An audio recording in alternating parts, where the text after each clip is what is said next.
دا ابو طالب کم چې د سیدنا علی رضی الله عنه والد صاحب دی او دا هغه باره کې محدثین او مورخین دا لیکي چې هغه با خوشبویات جوړول، هغه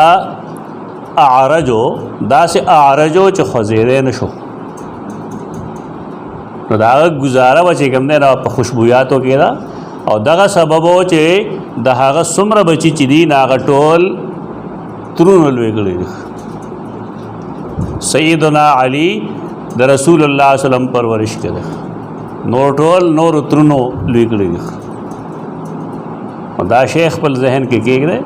دا کفالت د رسول الله صلی الله علیه وسلم چې کوم یو عام مضمون دی دا دې لاندې وګورئ بیا د سیدنا علی بی عزتی نه دا مطلب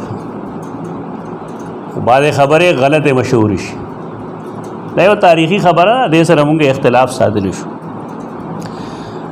دا وجه چې هغه په هیڅ یو جنگ کې داغه شرکت نشته. دا ابو طالب شرکت د جاهلیت په زمانه کې په هیڅ جنگ کې نشته. هغه تا که مشری ملاویږي نه هغه د زبیر نرستو ملاویږي. زبیر هغه سړی دی چې اصحابه کې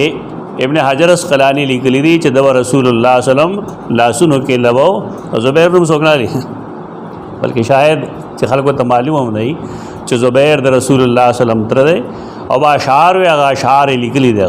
چې محمد ابن عبد امي، محمد کم چې زما د عبد الله زوی دی، داسې تعریفات به کول یو څلور شپږ بندونه دي.